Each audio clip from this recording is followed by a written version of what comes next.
I'd like to tell you about the strangest secret in the world. Not long ago, Albert Schweitzer, the great doctor and Nobel Prize winner, was being interviewed in London, and a reporter asked him, "Doctor, what's wrong with men today?" The great doctor was silent a moment, and then he said, "Men simply don't think." And it's about this that I want to talk with you. We live today in a golden age. This is an era that man has looked forward, dreamed of, and worked toward for thousands of years. But since it's here, we pretty well take it for granted. We in America are particularly fortunate to live in the richest land that ever existed on the face of the earth, a land of abundant opportunity for everyone. But do you know what happens? Let's take 100 men who start even at the age of 25. Do you have any idea what will happen to those men by the time they're 65? These 100 men who all start even at the age of 25 believe they're going to be successful. If you asked any one of these men if he wanted to be a success, he'd tell you that he did. And you'd notice that he was eager toward life, that there was a certain sparkle to his eye, an erectness to his carriage, and life seemed like a pretty interesting adventure to him. But by the time they're 65, 1 will be rich, 4 will be financially independent, 5 will still be working, 54 will be broke. Now think a moment. Out of the 100, only 5 make the grade. Why do so many fail? What has happened to the sparkle that was there when they were 25? What's become of the dreams, the hopes, the plans? And why is there such a large disparity between what these men intended to do and what they actually accomplished? When we say about 5% achieve success, we have to define success. And here's the definition. Success is the progressive realization of a worthy ideal. If a man is working toward a predetermined goal and knows where he's going, that man is a success. If he's not doing that, he's a failure. Success is the progressive realization of a worthy ideal. Rollo May, the distinguished psychiatrist, wrote a wonderful book called Man's Search for Himself. And in this book he says, "The opposite of courage in our society is not cowardice, it is conformity." And there you have the trouble today. It's conformity. People acting like everyone else, without knowing why, without knowing where they're going. Now think of it. In America right now, there are over 14 million people 65 years of age and over, and about 13 million of these 14 million are broke. They're dependent on someone else for life's necessities. Now, we learn to read by the time we're 7. We learn to make a living by the time we're 25. Usually, by that time, we're not only making a living, we're supporting a family. And yet, by the time we're 65, we haven't learned how to become financially independent in the richest land that has ever been known. Why? We conform. And the trouble is that we're acting like the wrong percentage group, the 95% who don't succeed. Now, why do these people conform? Well, they don't know, really. These people believe that their lives are shaped by circumstances, by things that happen to them, by exterior forces. They're outer-directed people. A survey was made one time that covered a lot of men, working men, and these men were asked this question: why do you work? Why do you get up in the morning? 19 out of 20 had no idea. If you ask them, they'll say, everyone goes to work in the morning. And that's the reason they do it, because everyone else is doing it. Now let's get back to our definition of success. Who succeeds? The only man who succeeds is the man who is progressively realizing a worthy ideal. He's the man who says, I'm going to become this, and then begins to work toward that goal. I'll tell you who the successful people are. A success is the school teacher who's teaching school because that's what she wanted to do. The success is the woman who's a wife and mother because she wanted to become a wife and mother and is doing a good job of it. The success is the man who runs the corner gas station because that's what he wanted to do. The success is the successful salesman who wants to become a top-notch salesman and grow and build with his organization. A success is anyone who is doing deliberately a predetermined job because that's what he decided to do deliberately. But only 1 out of 20 does that. That's why today there isn't really any competition, unless we make it for ourselves. Instead of competing, all we have to do is create. Now, for 20 years, I looked for the key which would determine what would happen to a human being. Was there a key, I wanted to know, which would make the future a promise that we could foretell to a large extent? Was there a key that would guarantee a person's becoming successful if he only knew about it and knew how to use it? Well, there is such a key, and I've found it. Have you ever wondered why so many men work so hard and honestly without ever achieving anything in particular, and others don't seem to work hard and yet seem to get everything? They have the magic touch. You've heard them say that about someone. Everything he touches turns to gold. And have you ever noticed that a man who becomes successful tends to continue to become successful, and on the other hand, have you noticed how a man who is a failure tends to continue to fail? It's because of goals. Some of us have them, some don't. People with goals succeed because they know where they're going. Now think of a ship leaving a harbor, and think of it with the complete voyage mapped out and planned. The captain and crew know exactly where it's going and how long it will take. It has a definite goal. 9,999 times out of 10,000 it will get to where it started out to get. Now let's take another ship, just like the first, only let's not put a crew on it, or a captain at the helm. Let's give it no aiming point, no goal, no destination. We just start the engines and let it go.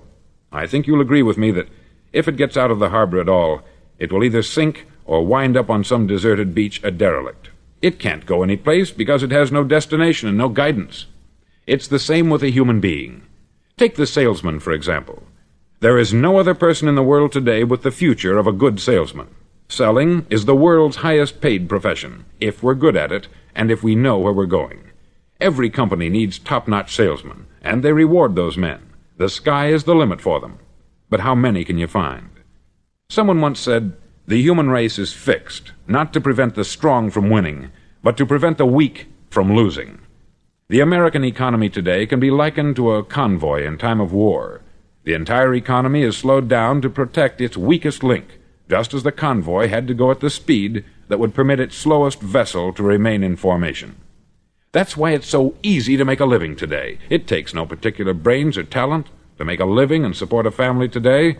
So we have a plateau of so-called security, if that's what a person's looking for. But we do have to decide how high above this plateau we want to aim for. Now let's get back to the strangest secret in the world, the story that I wanted to tell you today. Why do men with goals succeed in life, and men without them fail? Well, let me tell you something which, if you really understand it, will alter your life immediately. If you understand completely what I'm going to tell you from this moment on, your life will never be the same again. You'll suddenly find that good luck just seems to be attracted to you. The things you want just seem to fall in line.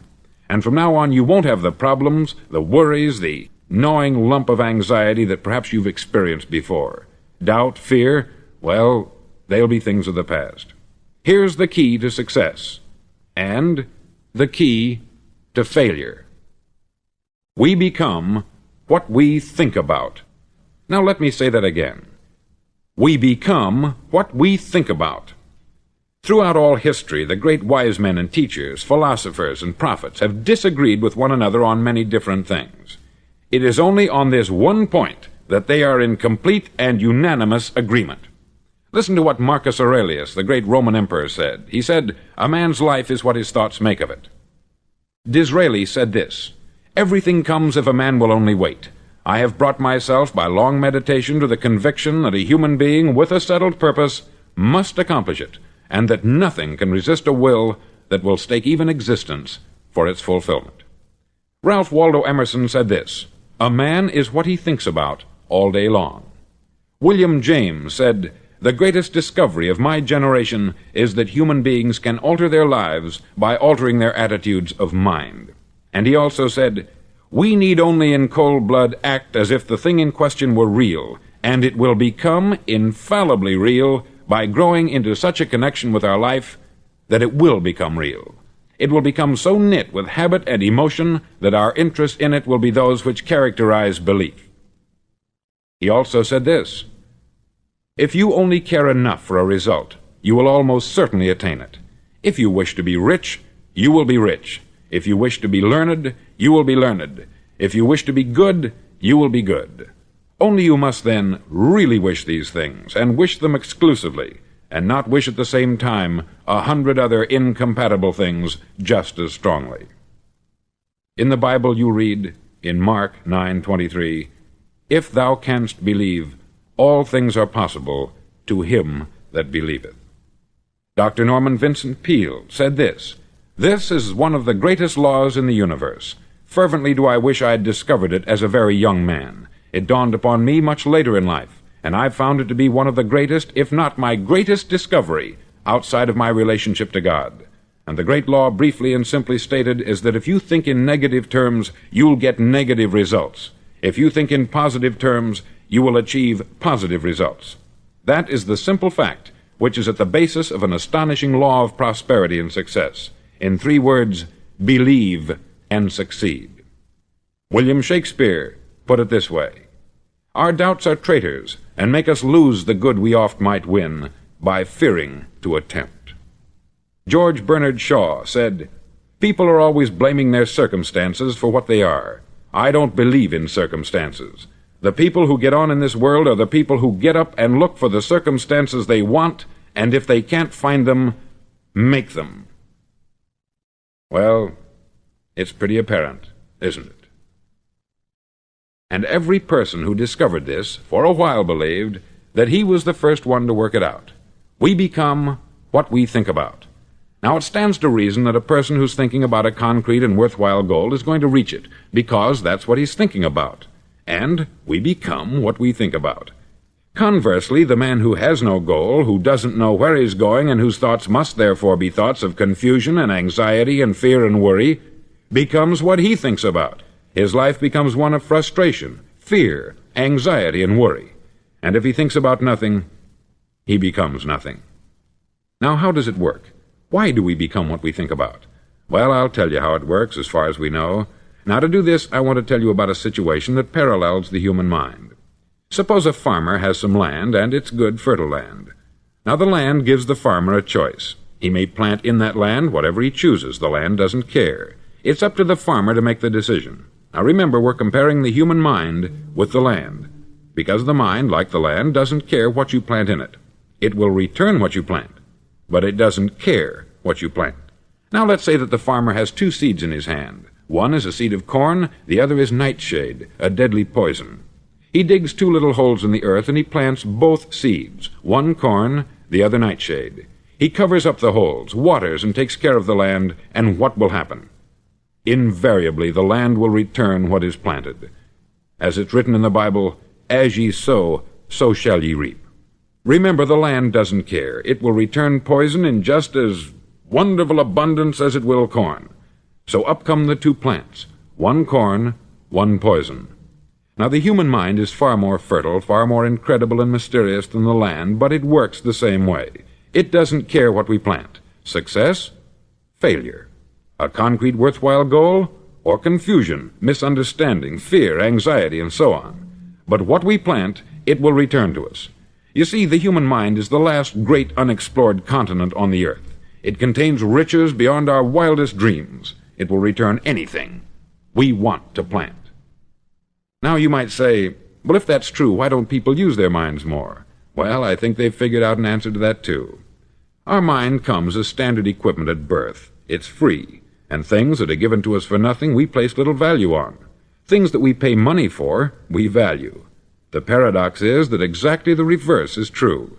Everything that's really worthwhile in life came to us free. Our mind, our soul, our body, our hopes, our dreams, our ambitions, our intelligence, our love of family and children and friends. All these priceless possessions are free, but the things that cost us money are actually very cheap and can be replaced at any time. A good man can be completely wiped out and make another fortune. He can do that several times. Even if our home burns down, we can rebuild it, but the things we got for nothing, we can never replace.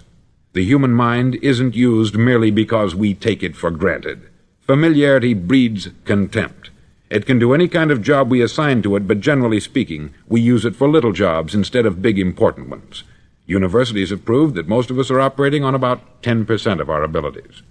Decide now, what is it you want? Plant your goal in your mind. It's the most important decision you'll ever make in your entire life.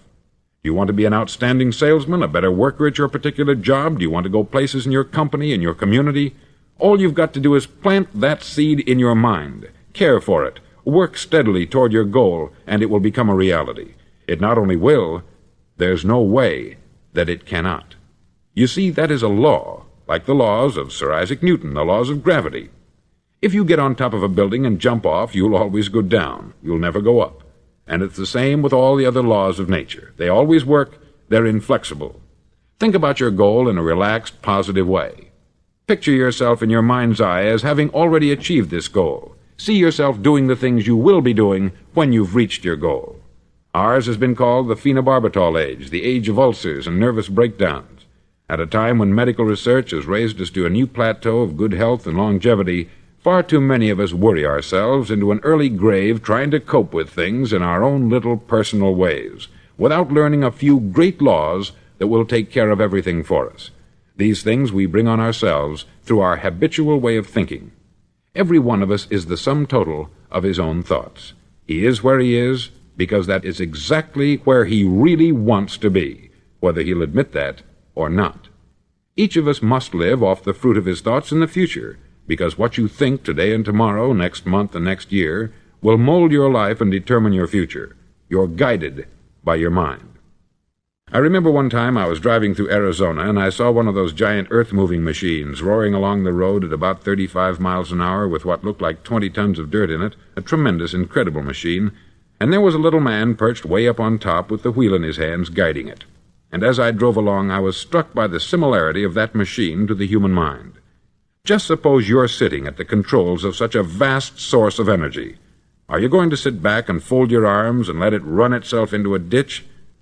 Or are you going to keep both hands firmly on the wheel and control and direct this power to a specific, worthwhile purpose? It's up to you. You're in the driver's seat. You see, the very law that gives us success is a two-edged sword. We must control our thinking. The same rule that can lead a man to a life of success, wealth, happiness, and all the things he's ever dreamed of for himself and his family, that very same law can lead him into the gutter. It's all in how he uses it, for good or for bad. This is the strangest secret in the world. Now, why do I say it's strange, and why do I call it a secret? Actually, it isn't a secret at all. It was first promulgated by some of the earliest wise men, and it appears again and again throughout the Bible. But very few people have learned it, understand it. That's why it's strange, and why, for some equally strange reason, it virtually remains a secret. I believe that you could go out and walk down the main street of your town and ask one man after another what the secret of success is, and you probably wouldn't run into one man in a month who could tell you. Now, this information is enormously valuable to us, if we really understand it and apply it. It's valuable to us not only for our own lives, but the lives of those around us, our family, employees, associates, and friends.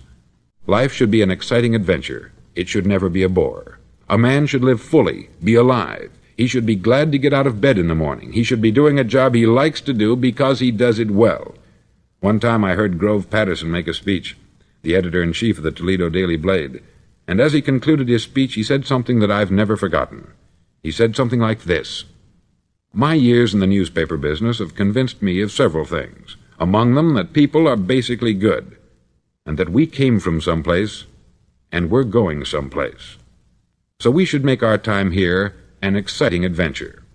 The architect of the universe didn't build a stairway leading nowhere." And the greatest teacher of all, the carpenter from the plains of Galilee, gave us the secret time and time again. "As ye believe, so shall it be done unto you." I've explained the strangest secret in the world and how it works. Now I want to explain how you can prove to yourself the enormous returns possible in your own life by putting this secret to a practical test. I want you to make a test that will last 30 days. Now, it isn't going to be easy.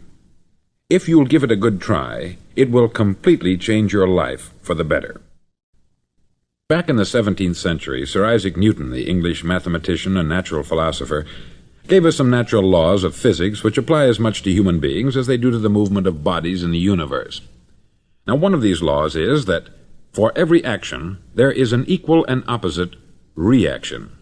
Simply stated, as it applies to you and me, it means we can achieve nothing without paying the price. The results of your 30-day experiment will be in direct proportion to the effort you put forth. To be a doctor, you must pay the price of long years of difficult study. to be successful in selling, and remember that each of us succeeds to the extent of his ability to sell, selling our families on our ideas, selling education in schools, selling our children on the advantages of living the good and honest life, selling our associates and employees on the importance of being exceptional people, to, of course, the profession of selling itself. But to be successful in selling our way to the good life, we must be willing to pay the price. Now, what is that price? Well, it's many things. First, it's understanding emotionally, as well as intellectually, that we literally become what we think about, that we must control our thoughts if we're to control our lives. It's understanding fully that, as ye sow, so shall ye reap. Secondly, it's cutting away all the fetters from the mind and permitting it to soar as it was divinely designed to do. It's the realization that your limitations are self-imposed, and that the opportunities for you today are enormous beyond belief. It's rising above narrow-minded pettiness and prejudice. Thirdly, to use all your courage to force yourself to think positively on your own problem, to set a definite and clearly defined goal for yourself, to let your marvelous mind think about your goal from all possible angles, to let your imagination speculate freely upon many different possible solutions, to refuse to believe there are any circumstances sufficiently strong to defeat you in the accomplishment of your purpose, to act promptly and decisively when your course is clear, and to keep constantly aware of the fact that you are, at this moment, standing in the middle of your own acre of diamonds, as Russell Conwell used to point out. Fourth, save at least 10% of what you earn. It's also remembering that no matter what your present job, it has enormous possibilities if you're willing to pay the price. Now let's just go over the important points in the price each of us must pay to achieve the wonderful life that can be ours. It is, of course, worth any price. 1. You will become what you think about. 2. Remember the word imagination. Let your mind soar. 3. Courage. Concentrate on your goal every day. 4. Save 10% of what you earn. And action. Ideas are worthless unless we act on them. Now I'll try to outline the 30-day test I want you to make. Now keep in mind that you have nothing to lose by making this test, and everything you could possibly want to gain. There are two things that may be said of everyone. Each of us wants something, and each of us is afraid of something. I want you to write on a card what it is you want more than anything else. It may be more money. Perhaps you'd like to double your income or make a specific amount of money. It may be a beautiful home. It may be success at your job. It may be a particular position in life. It could be a more harmonious family. Each of us wants something. Write down on your card specifically what it is that you want. Make sure it's a single goal and clearly defined. You needn't show it to anyone, but carry it with you so that you can look at it several times a day. Think about it in a cheerful, relaxed, positive way each morning when you get up, and immediately you have something to work for, something to get out of bed for, something to live for. Look at it every chance you get during the day and just before going to bed at night. As you look at it, remember that you must become what you think about, and since you're thinking about your goal, you realize that soon it will be yours. In fact, it's yours really the moment you write it down and begin to think about it. Look at the abundance all around you as you go about your daily business. You have as much right to this abundance as any other living creature. It's yours for the asking. Now we come to the difficult part. Difficult because it means the formation of what is probably a brand new habit, and new habits are not easily formed. Once formed, however, it'll follow you for the rest of your life. Stop thinking about what it is you fear. Each time a fearful or negative thought comes into your consciousness, replace it with a mental picture of your positive and worthwhile goal. There will come times when you will feel like giving up.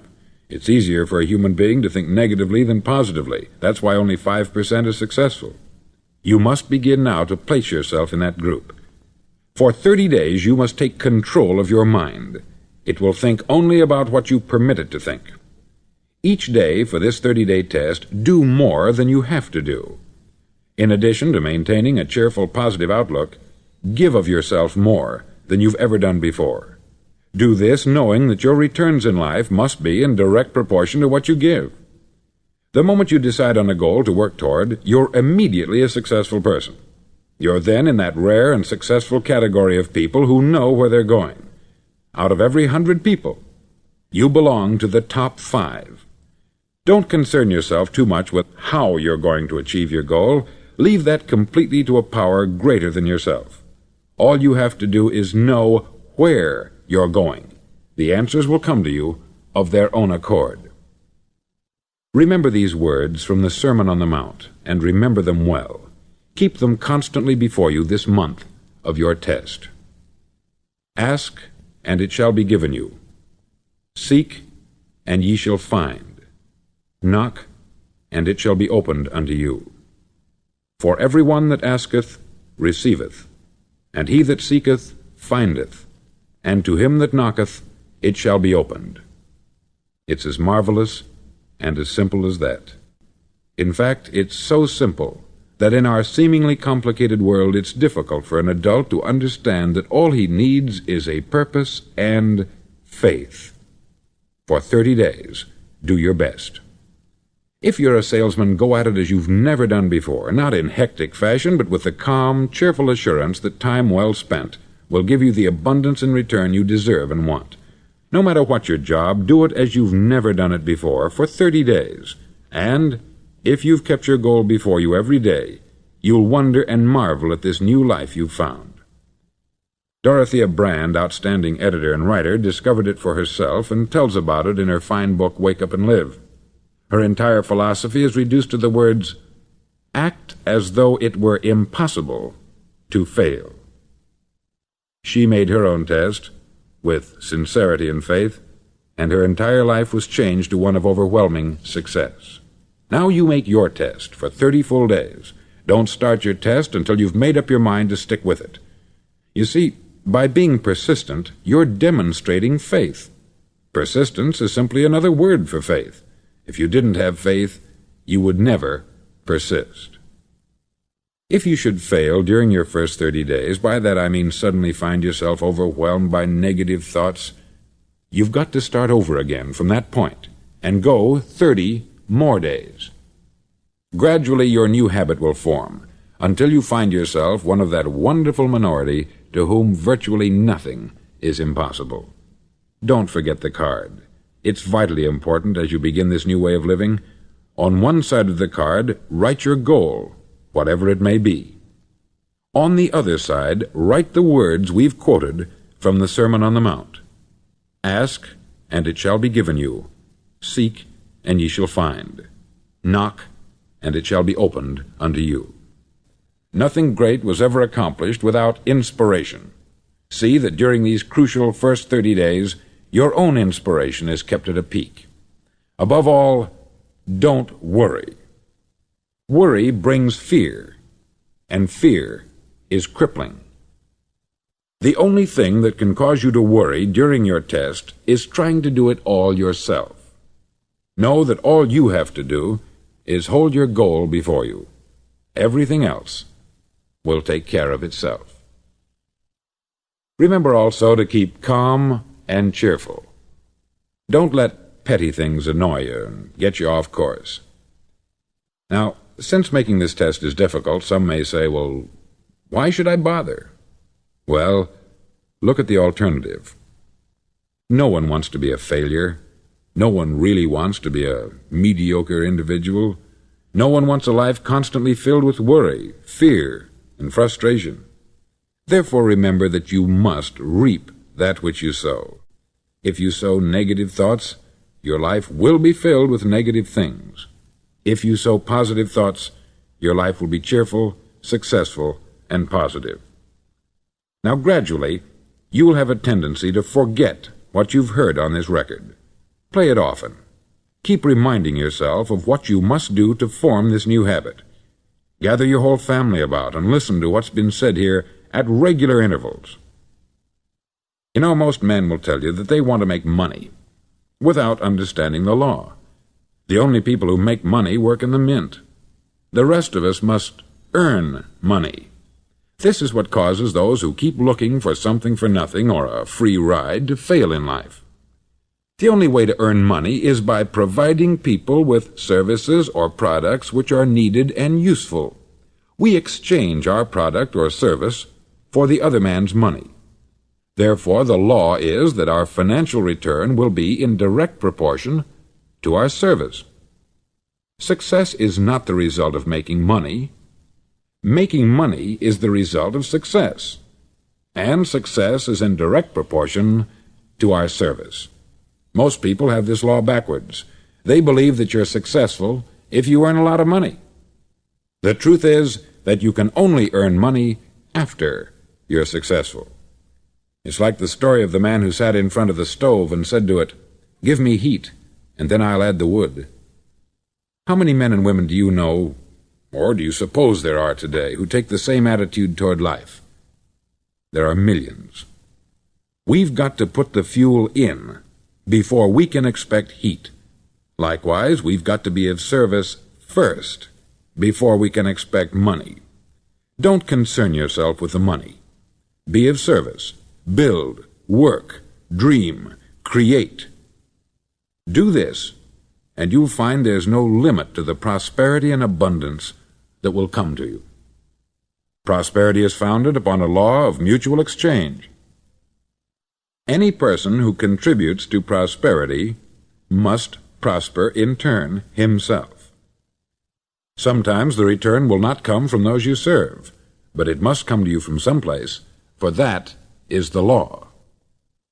For every action there is an equal and opposite reaction. As you go daily through your 30-day test period, remember that your success will always be measured by the quality and quantity of service you render, and money is a yardstick for measuring this service. No man can get rich himself unless he enriches others. There are no exceptions to a law. You can drive down any street in America and from your car estimate the service that's being rendered by the people living on that street. Had you ever thought of this yardstick before? It's interesting. Some, like ministers and priests and other devoted people, measure their returns in the realm of the spiritual, but again, their returns are equal to their service. Once this law is fully understood, any thinking person can tell his own fortune. If he wants more, he must be of more service to those from whom he receives his return. If he wants less, he has only to reduce this service. This is the price you must pay for what you want. If you believe you can enrich yourself by deluding others, you can only end by deluding yourself. It may take some time, but just as surely as you breathe, you'll get back what you put out. Don't ever make the mistake of thinking you can avert this. It's impossible. The prisons and the streets where the lonely walk are filled with people who tried to make new laws just for themselves. We may avoid the laws of man, but there are greater laws that cannot be broken. An outstanding medical doctor recently pointed out 6 steps that will help you realize success. 1. Set yourself a definite goal. 2. Quit running yourself down. 3. Stop thinking of all the reasons why you cannot be successful, and instead think of all the reasons why you can. 4. Trace your attitudes back through your childhood and try to discover where you first got the idea you couldn't be a success, if that's the way you've been thinking. 5. Change the image you have of yourself by writing out a description of the person you would like to be. And 6. Act the part of the successful person you have decided to become. The doctor who wrote those words is a noted West Coast psychiatrist, David Harold Fink, M.D. Do what all experts since the dawn of recorded history have told you you must do. Pay the price by becoming the person you want to become. It's not nearly as difficult as living unsuccessfully. Make your 30-day test. Then repeat it. Then repeat it again. Each time it will become more a part of you until you'll wonder how you could ever have lived any other way. Live this new way, and the floodgates of abundance will open and pour over you more riches than you may have dreamed existed. Money? Yes, lots of it. But what's more important, you'll have peace. You'll be in that wonderful minority who lead calm, cheerful, successful lives. Start today. You have nothing to lose, but you have a life to win.